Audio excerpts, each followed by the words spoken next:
또 내게 이르시되 너는 이 모든 뼈에게 대언하여 이르기를 너희 마른 뼈들아 여호와의 말씀을 들을지어다. 주 여호와께서 이 뼈들에게 말씀하시기를 내가 생기로 너희에게 들어가게 하리니 너희가 살리라. 금은교회 성도 여러분 안녕하세요. 2022년 10월 4일 새벽기도의 말씀입니다. 예수님께서 풍랑을 잔잔하게 하신 사건에서 우리가 얻을 수 있는 교훈은 어떤 것들이 있을까요? 먼저 우리의 인생 항로는 언제나 험난하기 마련입니다. 그래서 성경은 인생을 나그네 길에 비유했고 또 안개와 같다고 했으며 환난이 반드시 있음을 가르치고 있습니다. 둘째로 이 험난한 인생의 풍랑 속을 무사히 항해하려면 그리스도를 우리들의 삶 속에 모셔드려야 한다는 것입니다. 우리가 가진 어떠한 것들도 인생의 풍랑을 이겨내는 데는 도움이 되지 않습니다. 오직 그리스도만이 유일한 해결책일 뿐인 것이죠. 세 번째로 인간의 마지막은 하나님의 시작이라는 것입니다. 즉, 인간의 모든 노력이 실패하고 더 이상 어찌할 수 없을 때 하나님의 도우시는 손길이 임하신다는 것이죠. 다 인간이 스스로 할 수 있다고 생각하는 동안에는 결코 하나님께서 도우시지 않습니다.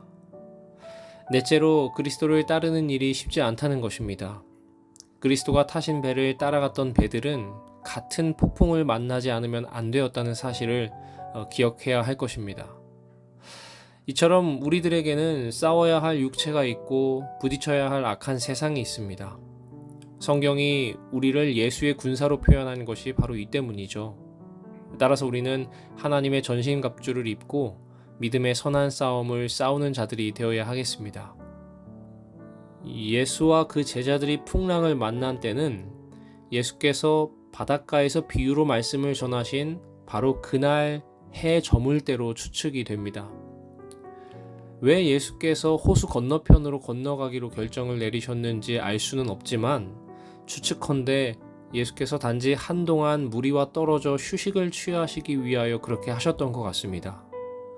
그러나 온종일 말씀을 전하시고 가르치시기에 애쓰심으로 육신이 대단히 피로하셨음에도 불구하고 잠시도 쉬지 못하시고 또다시 풍랑을 잠잠케 하는 예수의 계속적인 활동은 우리에게 중요한 영적 교훈을 줍니다.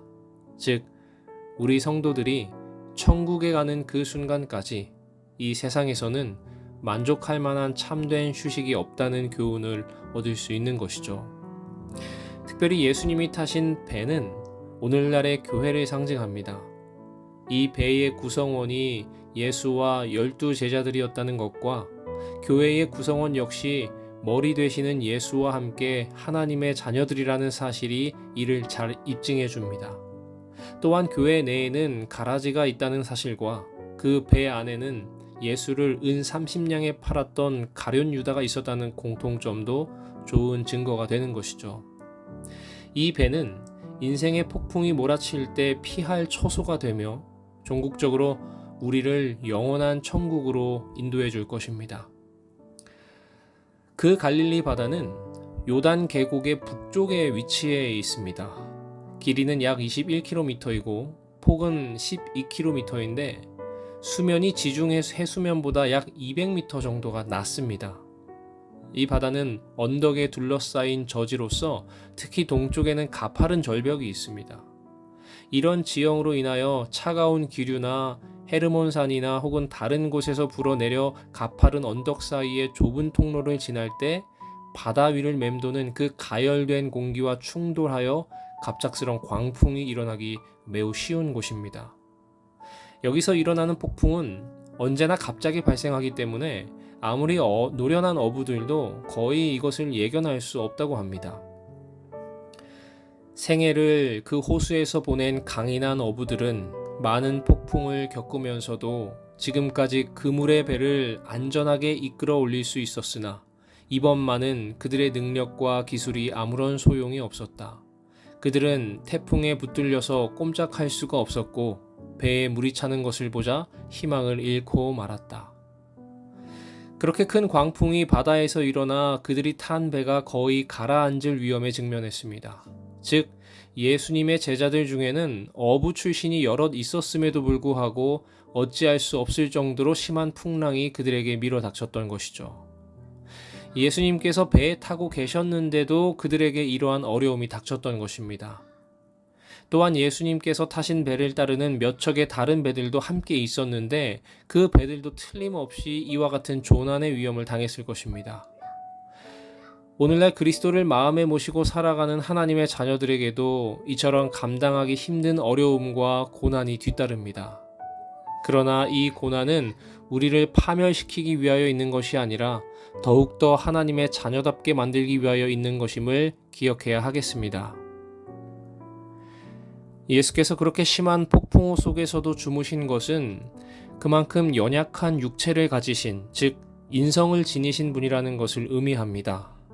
그런데 예수께서 주무시는 동안 하나님이신 당신께서는 이미 그들이 당한 어려움을 알고 계셨습니다.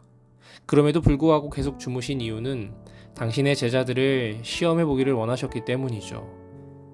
때때로 하나님의 자녀들이 인생의 어려운 풍랑을 당할 때 주께서는 주무시듯이 당신의 백성들이 당하는 고난에 대하여 무관심한 것 같이 보일 때가 있습니다.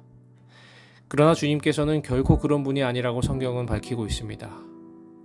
시편 121편 3절과 4절에 여호와께서 너로 실족치 않게 하시며 너를 지키시는 자가 졸지 아니하시리로다. 이스라엘을 지키는 자는 졸지도 아니하고 주무시지도 아니하시리로다. 그러므로 간혹 하나님께서 우리의 간구에 귀를 기울이지 않는 것 같이 느껴질 때가 있을지라도 결코 실망하거나 불평하지 마시기 바랍니다. 우리 주님께서는 반드시 응답하여 주시는 분이기 때문입니다. 오늘 하루 우리의 간구에 응답하시는 우리 하나님께 기도함으로 하루를 시작하게 되기를 간절히 바랍니다. 오늘의 기도 제목을 말씀드리겠습니다. 계속해서 우리 교회의 환우들을 위해서 기도해 주시기 바랍니다. 또한 오늘부터 금요일까지 중간고사를 치르는 우리 서울삼육고등학교 학생들을 위해서 기도해 주시기 바랍니다. 그리고 가을 대전도회를 위해서 기도해 주시고 각자 가지고 계신 개인의 기도 제목을 가지고 이 아침 함께 기도하시겠습니다.